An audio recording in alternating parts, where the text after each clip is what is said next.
If you own a vehicle, you know that it's one of the most expensive purchases you'll make in your life. If you're like me, you wash the vehicle, clean out all the wrappers and random items from your kids, and maybe you also own a house where you're constantly cleaning, mowing the lawn, or even doing snow removal. If you're like me, you're always fixing something. It's an investment, so you need to take care of it. So why would you dump all of your money into a 401k or 403b and not do any maintenance? We all expect it to be our largest asset when we retire, but do you take the approach of simply set it and forget it? Well, if you do, then you definitely need to watch this video. There are only a handful of actions that you can take with your 401k, but if you manage it correctly, it can be extremely I'll walk you through those options along with the steps that I had taken back when I was managing my 401k, which allowed me to retire in my 40s. There are many types of retirement accounts, but I'm going to be focusing on the 401k and 403b that are offered by employers. When you begin to work for a larger company, they typically offer you a matched retirement account like a 401k. I hope that everyone understands the power of the 401k, where you invest pre-tax dollars up to $20,500 a year or up to $27,000 a year if you're over 50, and your employer matched funds do not count towards your max contribution. Here's a quick example of what this tax benefit looks like. For simplicity's sake, let's say that you make $100,000 a year. This has a federal marginal tax rate of 24% or $24,000. Your take home after federal tax is $76,000. This is also your net income from your salary. If you contribute the max of $20,500 pre-tax, this means that the marginal tax rate of 24% of the $20,500 is not taken out. This is an extra $4,920 that is allowed to compound and grow, and it's only taxed when you take it out of your 401k, and that is the first tax bonus. The second tax bonus is that your contribution of the $20,500 reduces your taxable income from $100,000 down to $79,500, which then drops you from a federal marginal tax rate of 24% down to 22%. This would drop your federal taxes to a total of $17,490 a year. That is a savings of over $6,000 a year just in taxes. Your take-home salary would be just over $62,000, but your net worth, including your 401k, is now $82,510. This doesn't even take into account the amount that your 401k grows or what your employer is contributing on your behalf, which leads me to the next portion of the employer contributions. Now, you need to pay close attention to the fine print of your company's 401k benefits because not all companies operate the same, but some have stipulations on when you can contribute to a 401k, and some employers have rules about when the funds that they contribute are vested and made actually available to you. Let's say that you interview with a company. You're hired!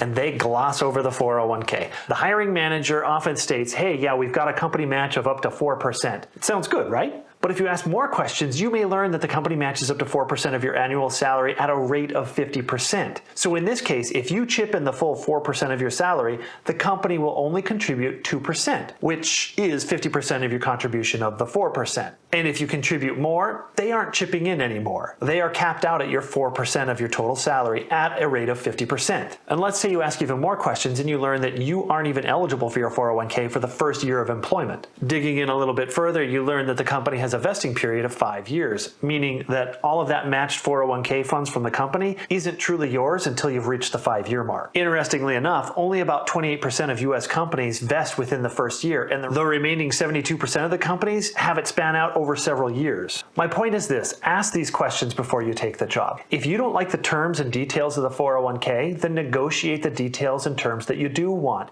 Everything is negotiable. In this video, I just want to cover 4 items. The first one is set up how much you're going to invest in your 401k. The second, set up your asset allocations. The third item, which everyone should be telling you, is diversify your portfolio. The fourth item I'm going to cover is maintenance, the rebalancing of your portfolio. In order to do this, I'll go over how I manage my 401k at different times in my life from the start of my career in 2004 and speak to how I manage some of the bumps along the way. Now, the first step in your 401k is decide how much you're going to invest per year. In the least, you should be investing the minimum amount to match the full company match. If you can invest more, then I highly recommend it. Me personally, I always invested anywhere from 10 to 15% of my annual salary. All right, you have your 401k or 403b, and your employer has a subset of, let's say, 12 different funds that you can contribute to. Your employer, like most employers, has another company like Fidelity or Vanguard that manages the IRA for the entire company. So which funds do you choose? First off, do not dump all your money simply into one fund. I can't tell you how many people I've spoken to to that simply dumped all of their money into one fund that was specific to their retirement date. I suggest that you spread it out amongst several different funds where the risk and reward varies by each of the product. Now, I'm going to cover something that most people aren't aware of, and that is most funds have an expense tied to them. Say what? And that expense can range from 0.5% up to 2%. And most people don't even realize this. So based on these fees, the life of a 401k that actually achieves $1 million, the expenses that you would be shelling out would be in the thousands of dollars. For example, if you invested $10,000 your first year with a 401k and you averaged a contribution of $14,000 each year for 35 years, that 1% in fees would cost you upwards of $44,000 when you consider the opportunity cost of compound interest. I don't know about you, but $44,000 is a good chunk of change. That's a new car. So many of you with 401ks out there are giving up a brand new car in fees. It literally makes you stop and go, what the hell? Helminthology is a scientific study of parasitic worms, sort of like those parasitic fleas eating away at your nest egg. And that's not cool. But you know what's cool? Hitting that like button. Better yet, hit subscribe. Thanks so much. Getting back to managing your 401k, now you need to decide how you want to allocate your money across all of the different IRA options. Each fund should have a report similar to a Morningstar report, and this report should show you the performance over the past 1, 3, 5, and maybe even 10 years. Me personally, I would create a spreadsheet where I list each of the fund and its performance over the past decade, and then also shows the fees that are tied to it. Just make a pretty little table and pick the funds with the best performance after taking out all of the expenses. Anyone that knows me knows that I would literally make a spreadsheet. Make a spreadsheet for everything.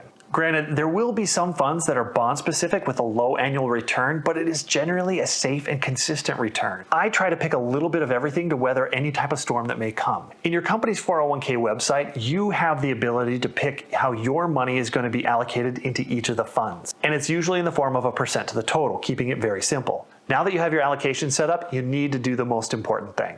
Listen to me now and believe me later, you need to set up a maintenance schedule, just like getting the oil change in your car or even the air filter in your home. Speaking of, when is the last time you looked at every fund's performance in your 401k statement? Do you even look at your statements? This is what I'm referring to at the beginning of this video about owning a vehicle or a house and constantly needing to maintain it. The same is true of your 401k. Set up a schedule just a few times a year. Log in and review every fund's performance. If some funds aren't performing well, or some are doing great, or a fund you don't even have is doing great, this is the time for you to rebalance your account. Now, when you rebalance your account, you get to decide how you want your total pool of money to be invested in each of the fund in real time. It gives you the option to do this as a percent to the total, which keeps it really simple. This process balances your money across the funds how you want your total nest egg to be investing by product. At the same time, you may want to reconfigure your paycheck allocation for your future investments for each of the fund as well. If you do these small minor things, you will be outperforming your peers.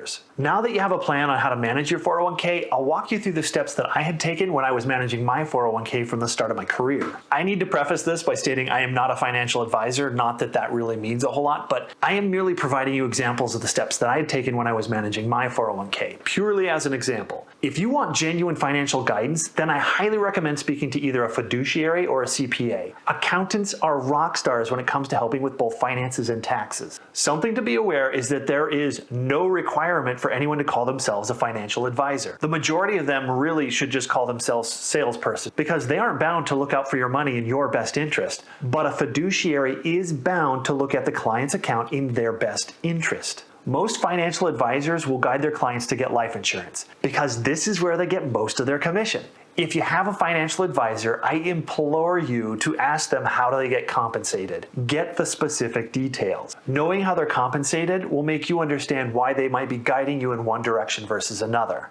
Changing it up a bit, the year was 2004, Zuckerberg just launched Facebook in the dorms, and Google just started offering free email. This was the year that I graduated. Sadly, my finance classes in college never went over things like 401ks, profit sharing, stock awards, or even bonuses. Honestly, it's a good thing we have YouTube. I had set up my 401k just as I had spoken to earlier, and I made it a point to review my 401k every quarter. It seemed a little useless at first because I didn't have much money in it, but my boss at the time shared with me some really good advice, and that was your first $100,000 is going to be the hardest number to hit. Once you have that, then your 401k seems to really take off. And after all these years, I have to agree with him. That first $100,000 was absolutely the hardest to reach. Now at the time, I was seeing fairly consistent growth with my 401k, but then there was this thing that came along called the Great Recession of 2007 and 2008. Thankfully, I didn't have a whole lot of money to lose, but unlike my peers, I actually came out way ahead. I reallocated all of my funds to low-interest bonds that were relatively safe. I did it because the news had been speaking about a recession for months. I felt the risk of putting my money into safe bonds was better than the potential of losing half of it in a recession. This happened to be one of the smartest things that I had done with my investing. But let's be honest, it was pure luck, and I don't recommend it because there is no way that I could ever replicate it. At the time, I saw international markets doing better and better, so I shifted some of my funds to the international side. And in time, I slowly added it back to the domestic growth funds. I was lucky enough to weather that storm because I was actively managing my account. And then I made tremendous upside, which I needed because I bought my house in 2007, and I wound up losing $12,000 when I sold it 7 years later. Buy a house, they said. It can never lose money, they said. Yeah, right.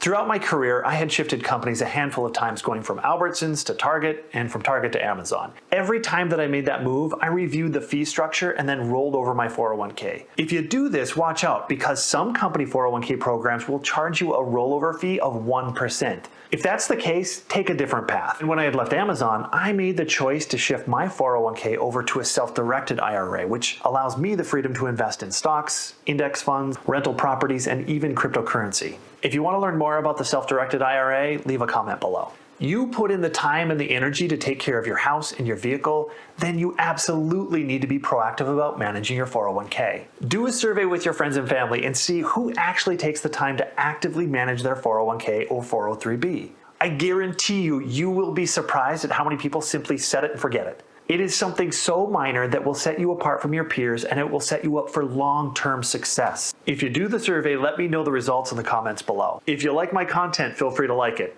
Thanks so much. Cheers. Until next time, until next time, until next time.